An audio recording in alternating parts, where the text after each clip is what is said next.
Welcome to this episode of the Context Podcast by Proofgeist. I'm your host, Martha Zink, and this is where we get to talk about whatever is going on in the Claris and FileMaker world.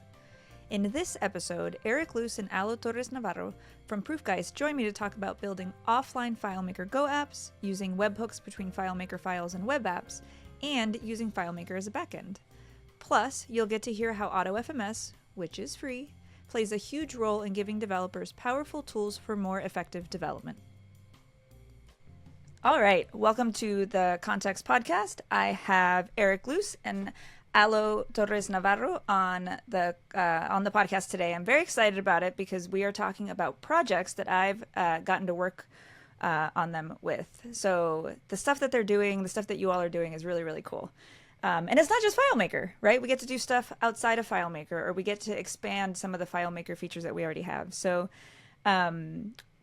I think what we're going to cover are two of your projects. We're going to talk a little bit about FileMaker Go, some of the offline capabilities and what things are a little bit difficult to do when you're offline and how you were able to work around those things.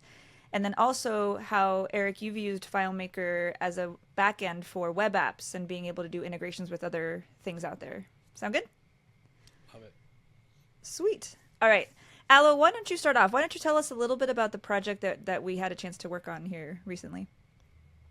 Yeah, so just to start by introducing the challenge we had, the goal we had with this recent project was we needed a reliable mobile app to collect data offline and then upload that to a server when there was connectivity on the device.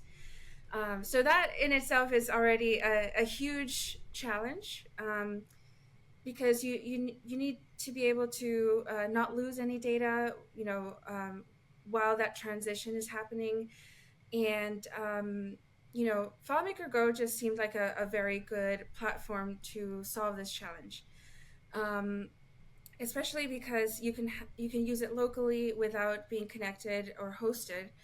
And so when this challenge was brought to us, the client already had an existing method that they were using. So we wanted to adapt to that and just expand on it. So they were already using, a local copy of the file, and they were already working and using that offline. But then there was a lot of manual, labor involved in then trying to collect all that data across different devices. So what we decided, the kind of model we brought into this project was the model of having a FileMaker Go app that would serve primarily to collect a lot of this data. And this app had to be useful offline and then also have online capabilities when that connectivity was restored. And then we also had a centralized database that would be the destination for all this data. And that was a hosted desktop FileMaker app. Your typical FileMaker app for a business. And so, that was the kind of model we had going into it. And then the challenge became, how do you actually send this data? And there were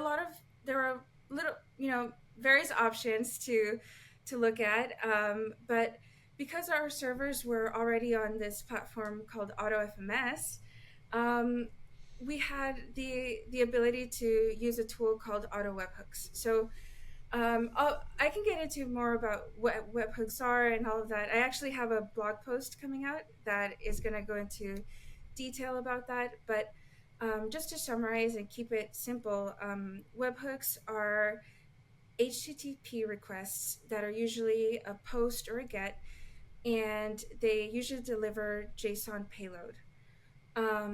So that was something that it was a tool that was available, and it's very quickly to get started with that. So we started testing pretty quickly as soon as we got the setup going. And the objective there was to be able to reliably upload data from the mobile app to the server app. And so, it was a very fun project, honestly. Very daunting, but I have to admit also very fun, because as soon as you got your first webhook success, it was just like a huge win, a massive success. So it definitely got me motivated. But with webhooks, I think we typically think about webhooks as a tool for integrations with systems that are outside of FileMaker. So that was my experience before this, was that I would use webhooks with a third-party service, and you would, listen to events, and when those events would come in, you would take some action and do something with the payloads that would come in. And the thing that was kind of a mind shift for me in this project was that we were actually sending webhooks from another FileMaker file. And, that was just something that I hadn't thought of before, or like, you don't usually think about that in your realm of possibilities. But for this case, it really seemed to fit. Like, it was exactly the right fit. And so we decided to just, pursue that path. And there were a lot of, interesting challenges that came up with that, because as soon as we got the webhooks going successfully, then the challenge became, well, how are they actually going to use it? So how is it actually going to be used, and what's that experience going to be like? And so that's where we started to do a lot of refinements. We started to think about the workflow, the order of operations, what has to happen before what, and what is that order. And so that was really cool. I think it was just an interesting process, because the technical parts of it were definitely very fun to learn for me, and they were awesome to be able to get successes with. But then the more interesting side of this project was also just figuring out how it's going to be used, and how it's going to how can it actually bring value out in the field. So that was really fun to see throughout this whole project. But yeah, I think we used a lot of OttoFMS tools. I know Eric can definitely go into more detail about that. But one of the challenges that we came against initially was authentication. So authentication is just it's super important. It's important because not only for access control, but also so you can track and know what users were or accounts were related to what data. So in both of those ways, it was important. And because we're actually dealing with two files, now you have some extra complications, which is, well, you have to be able to have new users use both files, without, and the challenge we had was like, we didn't want to double enter accounts. Like, I don't know, that just seems very inefficient. It's really interesting, because I think as soon as you have a solution that has to be offline, and as soon as you're dealing with multi-file solutions, like we deal with this in other ways, right? We've got Azure or other, Yes. OAuth that we can do so that this isn't an issue for online systems. But now you've got a totally different problem, right? And that, I think that's what's interesting about this project is, like, I realized all the things that is just normal and solved for when it comes to online access, and it's not necessarily the same way offline. You do have new challenges throughout. Yeah, so authentication was one. A one. bit more about the architecture here, because I think we kind of need to redefine our terms. We know the terms FileMaker client, FileMaker server, right? But when we think in those terms, really the connection between client and server there is a persistent connection. And the biggest challenge we had here was a disconnected connection. And the way a hosted FileMaker file handles that is you get a spinning loop and nothing quite works. And I hope this will probably tie in when we talk about some of my projects as well. But the idea of a client is really just something on your user's device that can send requests to the server. And when we break that client out into a FileMaker Go client that is intended to be disconnected, it actually functions a lot like a web app does, which is why we used webhooks, right? Where you send one-time messages to the server and the server can respond when they're offline. Or the client just doesn't send the message, and that's fine because it's allowed to be offline at times, right? So I think redefining those terms of what do we mean by client and server without a persistent connection is really the key to understanding. If you're trying to imagine this in your head of like, how does this all fit together? That really helps, I think.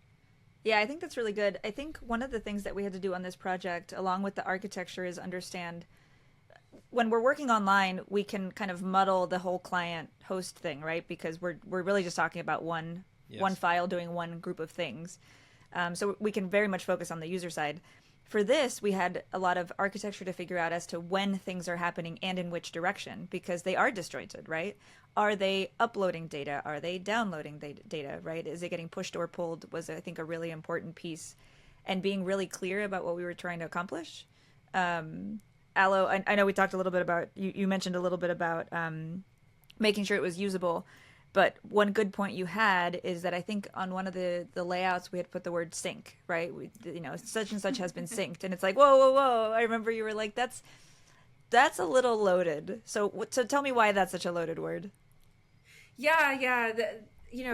Bringing up the terms it's so important to understand as a developer, the user expectation that comes with using some words that we might be used to using, because we use so many online tools, we're used to syncing, we're used to all of that. So we have this expected behavior of what we think that should do. And, that's why when I remember seeing or using the word synced and I thought, oh, perhaps that's maybe giving the wrong expectation because I would expect that to be a two-way, a two-directional kind of syncing. And that was actually not the case technically. That was not what we were trying to do, and it was not in our scope. And, we wanted to definitely to keep things simple. So that's why I did change that word to upload or uploaded, and just to send the right message and expectation for that. Yeah.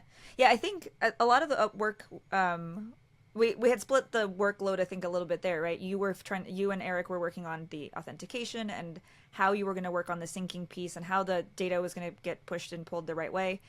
And I remember talking with the client about being really clear about what it is that we were trying to accomplish. Like, where does the data have to be? Because you're right, there's a lot of assumptions as to it's a two-way sync, it'll all be there. But when you get down to it, there are some use cases where not all that data needs to be everywhere. And so I think we were really clear about that. And we didn't just we didn't say we can't do that. We just said let's be really clear about what the rules are so that we don't have conflicts. And if we do have conflicts, how are we going to handle them? So I think so much of this was just using our words and being really clear about what we were trying to accomplish, both technically and from a user's perspective. Do you want to talk a little bit more about the authentication and some of the webhook stuff? Yeah, so like Eric mentioned, authentication was definitely one of the challenges we had because, we don't have a persistent connection. So our approach to that was to have local FileMaker accounts that were managed in the server app. And so that's just your typical FileMaker accounts. And the thing that's useful about that is that, those are credentials that someone can enter from a FileMaker layout, but also we were able to use the data API to actually get an API key for a user. And so an API key is basically like a token, a very unique string that can be used to authenticate. So it's specific to OttoFMS too, right? So yes. Really the API key, I like to think of it as a stand-in for an actual username and password. That if you send your webhook or your data API call through OttoFMS, then you don't need to store the actual password on the user's device. You can store this persistent token instead. And it's not the actual token. AutoFMS handles all the magic of converting that username, the API key, to the username and password to the actual session token that FileMaker needs. But that token only lives for 15 minutes. And so you don't have to worry about any of that when you use Otto. You just use a simple API key to log in effectively without storing the actual password on the device. Yes. So to that end, there was actually two important APIs we used. We had to use the OttoFMS API. It has an endpoint to, and correct me if I'm using the wrong words, but to create an API key.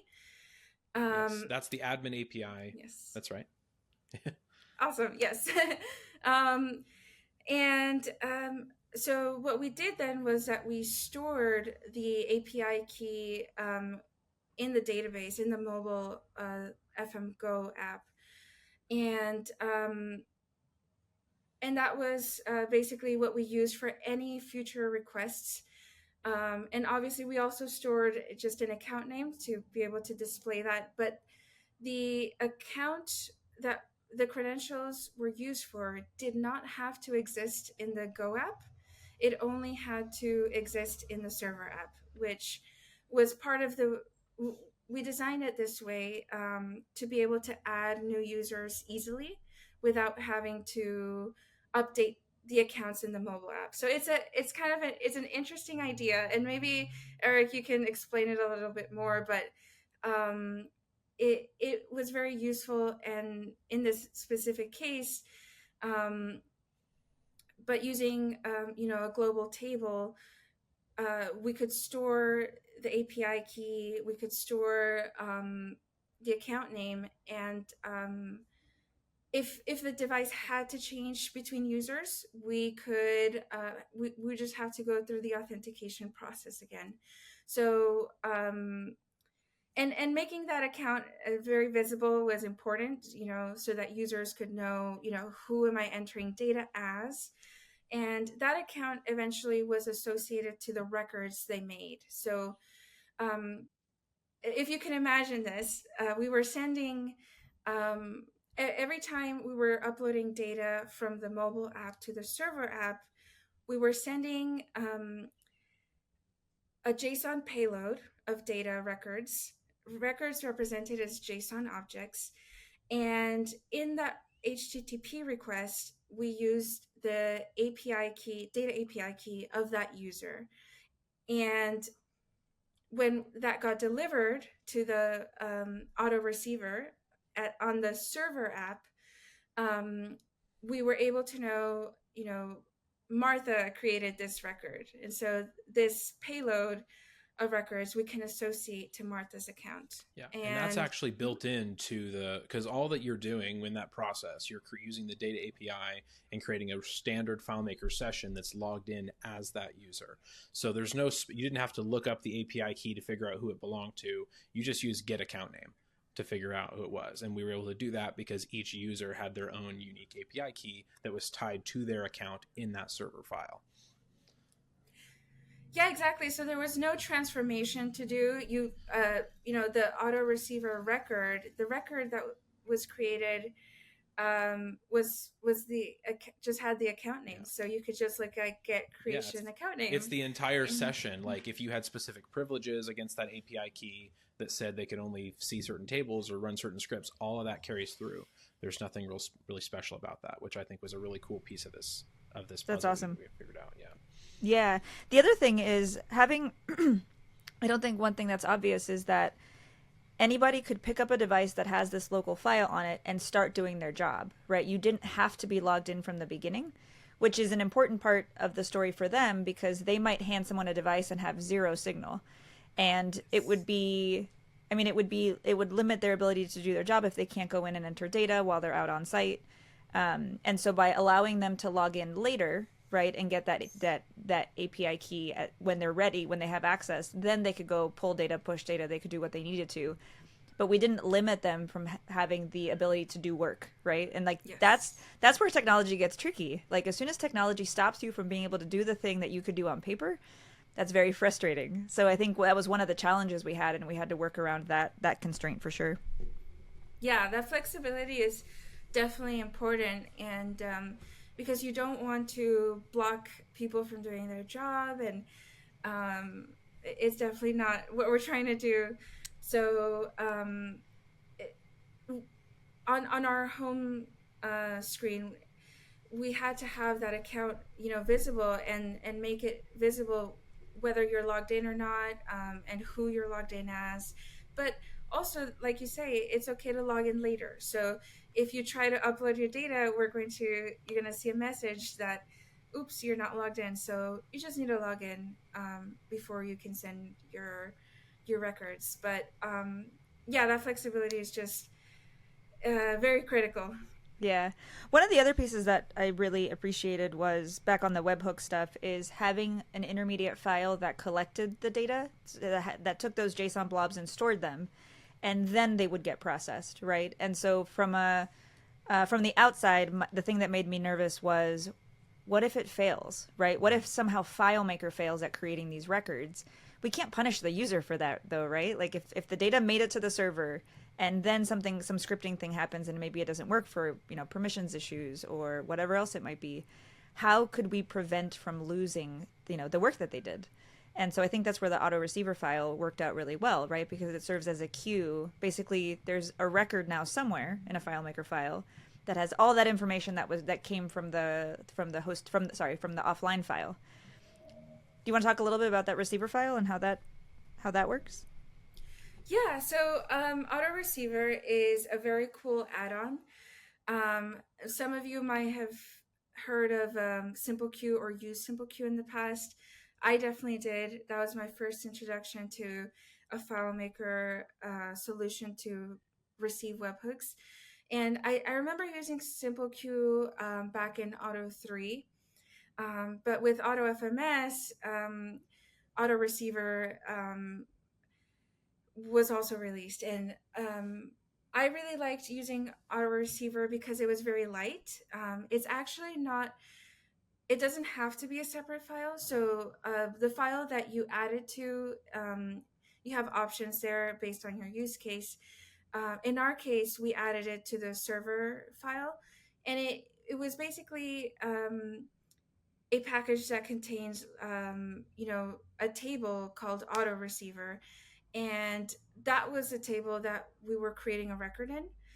And there's so many, actually, some cool features about Otto's receiver that I do want to mention because they were super important. One cool thing is definitely the auto register feature. So in the webhooks model, if you're familiar with Simple Queue, it's true there too. But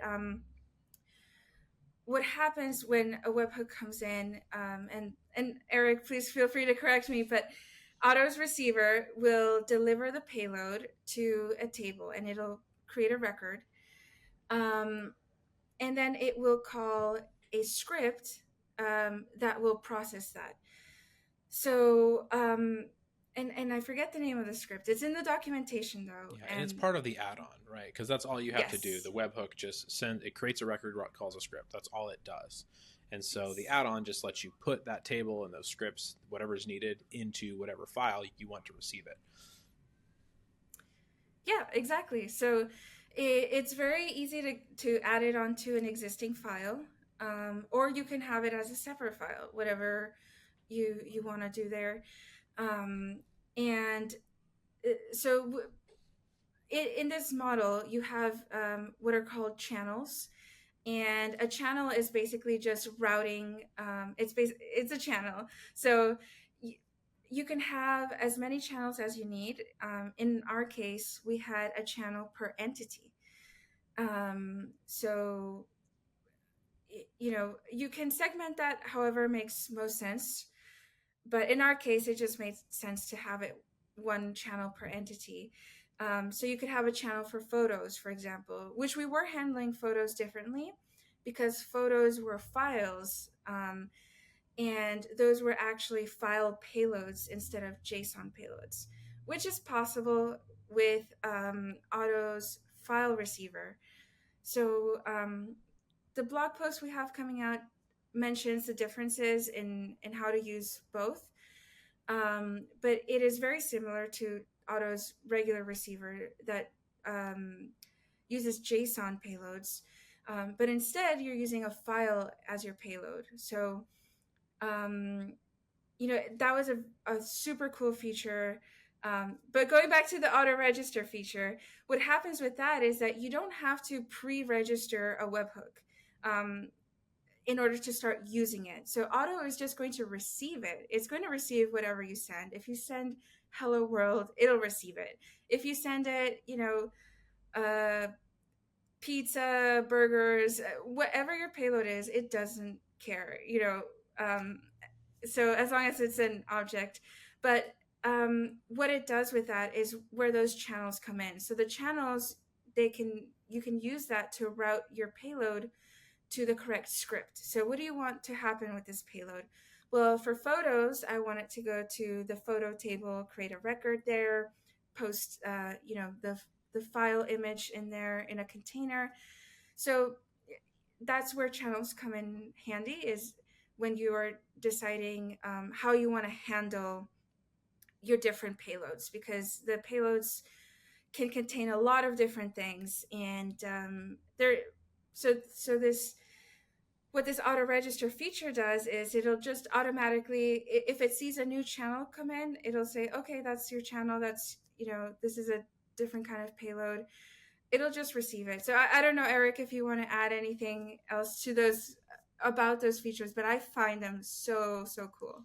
Yeah, it's interesting the way you say it like that, because I'm in the before OttoFMS with Otto version 3, auto register just was the only thing it did. So it's kind of the inverse of that. Is the reason it was added is so that if you want more security with your webhooks, you can actually turn that off, and then only the pre-registered channels will be accepted by your FileMaker server and go into that auto receiver script and create a record. So it goes either way, and depending on your use case, you might want auto register on, or maybe you don't. Maybe you want more secure and you turn it off. So yeah, either way there. And then the thing I'll just quickly say about the file payload, it's just like you mentioned, Aloe. It's either going to be a JSON payload or a file. And the reason why that's a completely different endpoint is because it's not going to post the file data directly to a container, because FileMaker has various limits that don't allow from the outside uploading that in. That can be tricky, and it might fail. It doesn't always work. So instead, we use Otto to actually just post that file directly to the documents directory on your FileMaker server. And then in the auto receiver script, instead of getting a file or a container, you get a path to your documents directory with the file that was uploaded, so that you can add it to a container or not, depending on how you want to store it. Very cool. Yeah, I remember when we were working on this specifically around, I think in our minds, we had a separation between what was text and what was or photos. And I think our client was very aware of this too, and his comment was, can we have a way to just upload text, because that's going to be lighter, it's going to be easier, you can have kind of a crappy signal and it could still send, versus photos are obviously bigger, right? And so one of the cool things that I think we built into the UI was for a user to make a choice, right? Because their users are used to being with less than great signal, so they can be like, oh, you know what, I'm not sure the photos can make it, but I would love to get at least the text information that I put in here uploaded, and then the photos I'll do later when I'm at the hotel. And that seems to work really well, like the separation between the two pieces of data. And you even treat them differently, right, Aloe? The way that you process through like a set of sites or artifacts or whatever versus photos?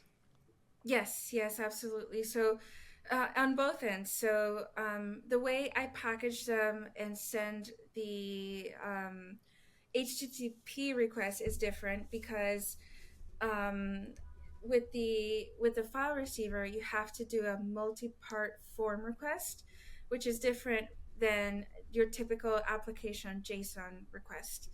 So starting from that, they're handled differently. However, when you do get that to work and you're on the receiving end, and the other part to that is that each file is its own HTTP request. So that means one request per file you're sending. And the thing we did, which was nice, is we packaged all the other related data in that photo. So the photo could have had a description and some other text data, we still bundled it up as a JSON payload with that file. So sending it was different because with the JSON payloads, you can have an array of objects in your payload, and that could be, multiple records. But with the file receiver and sending files, it had to be one file or one API request per file. So it would be just more API calls, for more records. And on the other side of it, when we were unpackaging that, we did have to, make sure we were looking, you have to reference the server's documents path. So you have to make sure there are some caveats there. You had to run the script on the server to make sure you were in the server's directory to get the file, and then put that in a container, and and then some cleanup after that. So it was totally a different way of handling it, but I did use in both cases I did use transactions. So it was a really cool use case for transactions, because on the server app, when you're receiving this data, you could be receiving, a large number of records, and you want to process them all. So transactions would let you make that decision of, do you want everything to fail, or do you want to make sure everything gets committed? And so it gives you that level of control for error guarding against one record failed. So, but the nice thing about this auto receiver is that even if the processing of your payload were to fail, your payload is still there. So you could always retry, or, as a developer in the developing stages of this, you do go through a lot of, you adjust your scripts, and maybe something doesn't work, but you still have the payload, and you retry again until it works. So that is the nice thing of it. It's really nice to be able to retry, or be able to handle the errors however you want. So that's really a personal choice, how you want things to get handled, but you have a lot of control, which is nice. Yeah, that was a big request when we had talked about it at first. I mean, Aloe, you've worked long enough with me to know that I'm often going to say, we can't punish the user for that. Like, when data fails you, or the data process doesn't work, like, how can we make it easier for the client? And in some cases, the client should be stopped from doing something. So there are times where you want to be really cautious. But the example that I had in my mind were photos. If you are uploading photos, which are big files, you want to make sure that that the user doesn't get punished when the internet drops and now, half the photos can't get uploaded. They shouldn't have to upload all of those photos all over again, right? And so I think that's the control you have with transactions, is you can say, what is the transaction? Is the transaction every photo, or is the transaction the full gamut of photos? And you can make decisions on how you handle that. So the flexibility there, I think, is the key piece, is like, you can be as safe as you need to be engage it the right way, so that your users get an expected behavior. Very cool. Well, I think it was awesome to hear from the client as we were testing that he couldn't really break what you built. And I think he went and went to Starbucks and used their less than great internet, and then he went out on the field and tried to do the fully offline, and just doing Wi-Fi, just doing cell service, and I think anything that we've been changing or working on has really been about the user interface, or what do we do when two records get pushed that are that are repeated records, things like that. But that's the fun of that's the second part of what you said, right? Now it's refining what the experience is for the user and what that's going to look like. Awesome. Eric, I would love to talk a little bit about the app that you worked on. And so this was more of like a courier app, right? And I think, do you want to tell a little story about what we were trying to accomplish there? Oh, goodness. Well, I'm thinking about web in general, if we want to start maybe a little higher level, sure. Right? Yeah, please. The blog post that I had been working on, which I suppose will be released soon, is all about how we can use FileMaker as a backend database for things, right? So, because we've built some apps that do use a FileMaker database and some apps that don't, right? So I've started my career with my software development career with FileMaker and building all apps in FileMaker, and over time I've slowly transitioned to more and more JavaScript-based projects, web browser-based projects, or web viewer integrations. And so that has led to different experiences of if someone who's never heard of FileMaker needs to build a web app, what do they do, right? And what are the tools they use, and what do they use as their database? Because every app needs some kind of database in the back end. And I've built a few of those apps, but what we've learned with using FileMaker and all of their the data API, and I'm sure for a long time, even before the data API was available, you could get at your FileMaker data from these external sources. And the main thing that I've learned in doing that is FileMaker can act just like any other database, and there's not really that many limitations about it, because every database wants to be left alone. It doesn't matter. People say, oh, FileMaker might be too slow to handle a web context. Well, that's not really true. Any database would have that problem, right? So with any kind of web app that we build, one of the main things that we focus on is how do we not only talk to the database when absolutely necessary. And with the web, that usually comes in the form of caching, so that you call the database once and then you store that result somewhere so that the database gets left alone for 15 minutes for that same result, right? So just to that's kind of the gist of the whole blog post, is that we use FileMaker in this way to build those kinds of apps where you do want someone to be able to access your FileMaker system, but not using FileMaker Go or FileMaker Pro. You just want a web browser, and maybe that's on a phone, maybe it's on a computer, maybe they're public users, right? So to talk about this app, the Courier app that you're talking about, that one is a primarily phone-based app, where the goal is that we need, in a similar to what Aloe is doing, we need people who are running around, they're taking pictures of things, they're submitting updates as this package is being processed through whatever transit system, and they want to be able to do that from their phone and quickly upload a photo and send an update. This app did not have the offline capability because we didn't need that in this case, so we built just a web app that is focused on the mobile phone layout, and then we built other integrations around that. I don't know if you want me to go into all those as well, but yeah, I think that would be awesome. Sorry.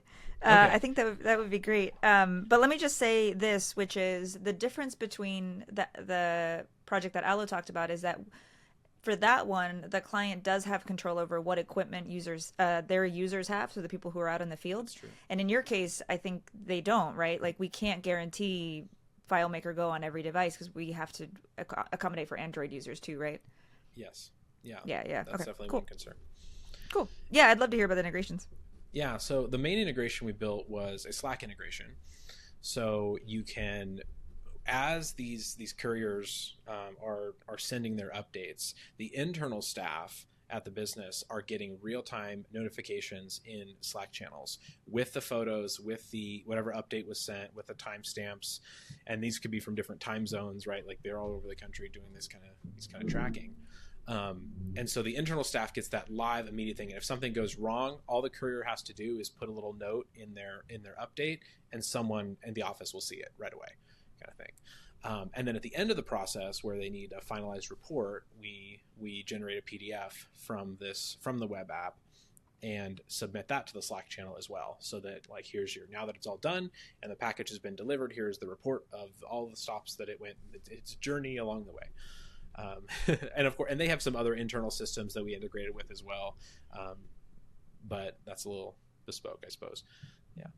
Yeah, and the Slack integration is pretty intense, right? It does everything from creating channels to assigning people to that channel. Exactly. Yeah, they wanted a new channel for each job, they call it, that they were tracking, right? So that meant that when they created a new job, we had to create a Slack channel. We added some default people to it. And they're even on an enterprise Slack plan, so they wanted to be able to share that channel with like specific guests who aren't part of, like, there's so many features in Slack that they're using, and so certain jobs would get different things, and so we're adding links in the Slack channel as like a bookmark. This channel is related to this job, and here's a link to view it on the web app. Here's a link to mark it as complete. At this very moment of recording, you know, that's all it does. I mean, I know it's already doing a lot, but we have plans to do even more, where you can post messages in the Slack channel that include buttons or form fields, and then those come back as webhooks to the web app that can take actions right from the Slack channel. So it can actually be a bi-directional integration with Slack, which is pretty cool. That's awesome. It's so cool that part of our job these days is to figure out what should stay in FileMaker and what shouldn't. And so, you know, like, we use Slack internally, and it's such an important tool for us and Slack does a lot, right? It's not just communication. It does all kinds of other things. And to be able to tap into that and to take data in FileMaker and incorporate it into my daily life and what I'm in all the time is so great. Like, I love this idea that the data comes to me. I don't have to go look for it. Because that's the normal model when it comes to data, right? We go look for it. I go to my email to check my email. Slack is a little more intrusive, right? It's always messages, and it tends to come, you know, there's a lot of notifications and things like that. So if more data can come to me, the happier I am. And I think that was the impetus of this, right? Is that the users, I think you had been working on the web app, and that was looking great. And they're like, but how do we know about this stuff as it's going on, right? And so you built this integration that let them get that. Right, and we talked about, should we do this through an email notification, or should we do this? They also use Front, which is an email tool. Just, you know, there's another kind of communication tool. And they ended up with Slack because that's what they used. And the benefit of that is, you know, that the app can post messages to Slack.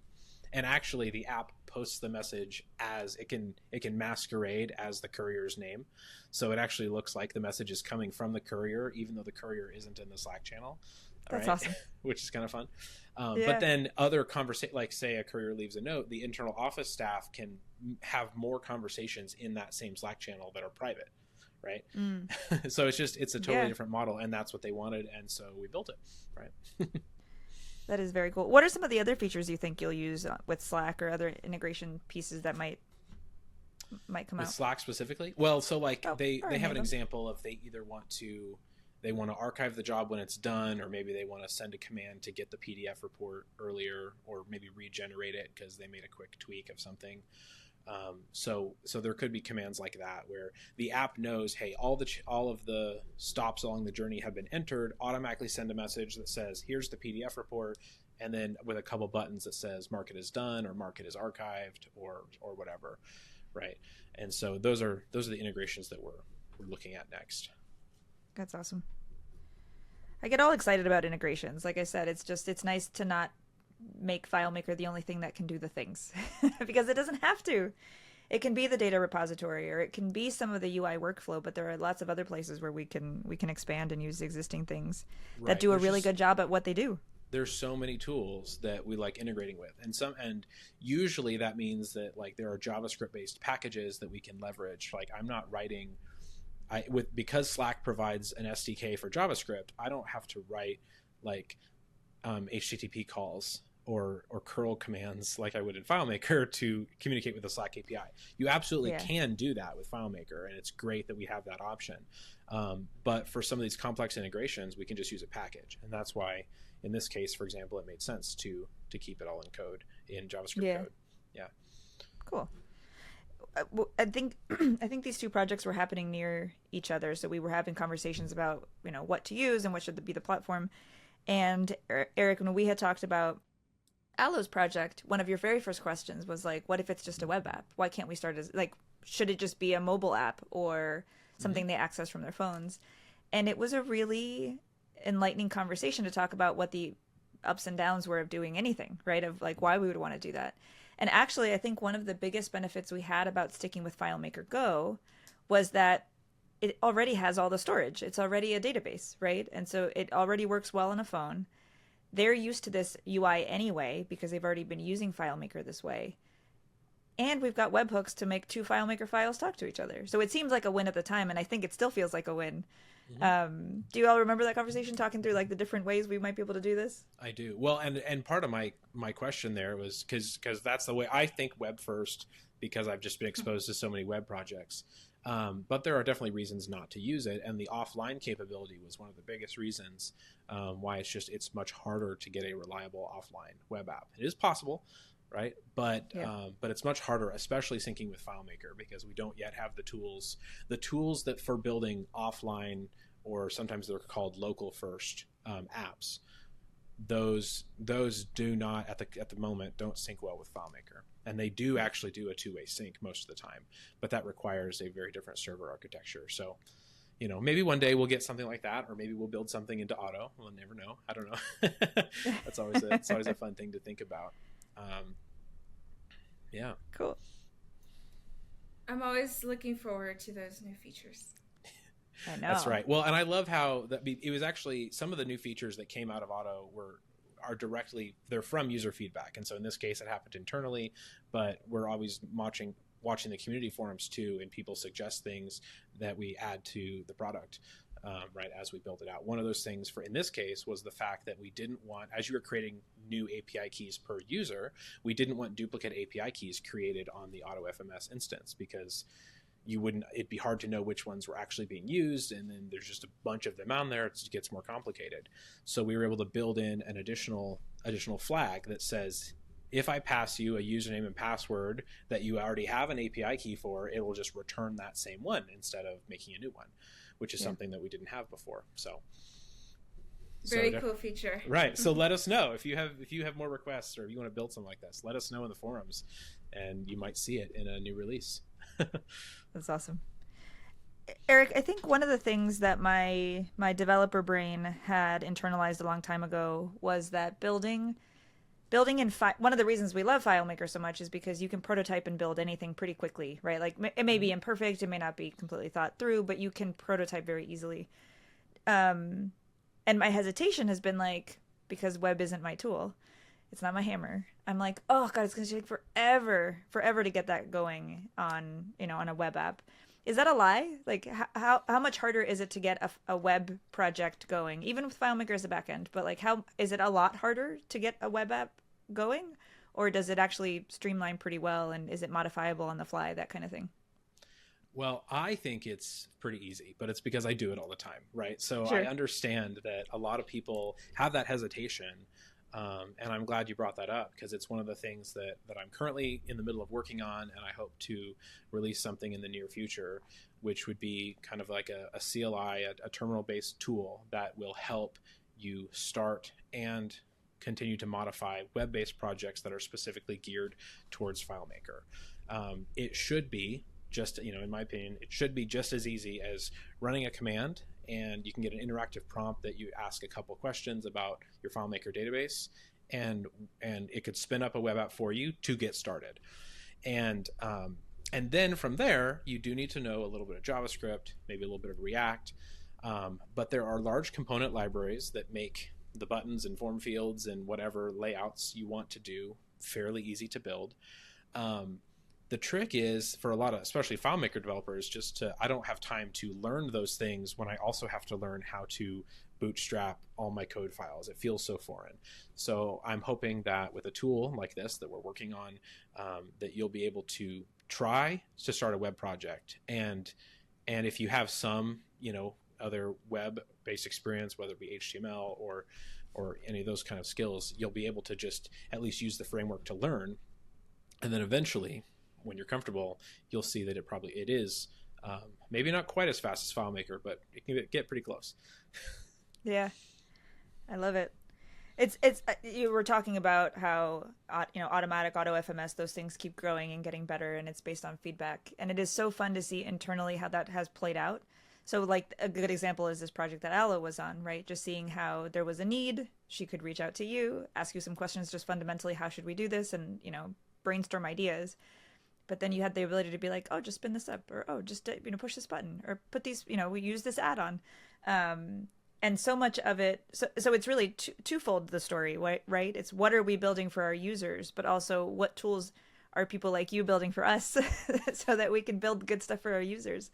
And removing all of the overhead of having to do that every time manually, right? You're automating and packaging stuff up for us really easily, which is really very exciting. Yeah, I hope. I mean, how long has it been now since we've released OttoFMS? Not quite a year, I think, but at least 8-10 months, I think, since we released it. And if for those listening, if you've been following us for longer, I remember I as a FileMaker developer was frustrated by the lack of new features in Otto 3. And I hope that if you've noticed over the past 10 months, we've been able to iterate much faster because of the new stack that we're building on, and these features get added, and it's just really exciting because I get to straddle both sides of it. I help build Otto, and I influence those decisions, but then I also use it all the time as I'm working on these real world client projects with or without FileMaker. Yeah, there are lots of messages that go internally in our Slack about things to beta test or alpha test, and I think that is so fun. And I can vouch that you have taken my feedback, good and bad, and done stuff with it. You sent me pages of feedback, and I was like, yes, we're aware of these things. Thank you for telling us. And I love it. Yeah. And I appreciate how it really has been a conversation in a lot of places of like, well, here's how we would use it practically, and then you've got your explanation to why you built it that way or what you're aiming for. So I think it is such a cool product. Even when I think of OttoFMS in a basic, it just makes deployments really easy way, that's really great. But then there's so much more, and to see Aloe, you take these webhooks and all of this API stuff and just make it real for these projects that we have is just really, really exciting. So I think it really is a platform, and it really is a lot of cool pieces as developers that we get to use all the time. Yeah. And I know we keep talking about OttoFMS as a product, but we shouldn't forget to mention it is a free product. There is no as a cost. Free product. Totally. You can just use it. If you're not using it yet, please help us understand why, because I'm confused.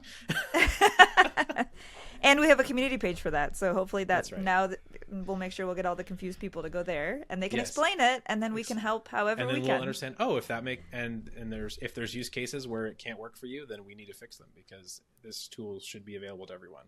So I love it. Well, thank you both. It is such a privilege to get to work on all these projects with both of you, and to have you as resources to really push the bounds of FileMaker and FileMaker Go and web apps. So thank you for doing this with me. Thank you for joining me on the podcast, and I can't wait until the next project we get to talk about. All right. This was fun. Thank you. Thank you. Just as a reminder, this is available on YouTube and as a podcast, and make sure you check out the show notes as there are a lot of links to share there. If you can take a minute to pause and subscribe, we'd really appreciate it, but better yet, if you can share it with a friend, that would be pretty awesome. No matter what your role is in this community, you're proof of how amazing this Claris community really is. My job is to help spread your knowledge and your stories on the podcast. Find me on Twitter at MZ123 or at Proofgeist, and let's share your story.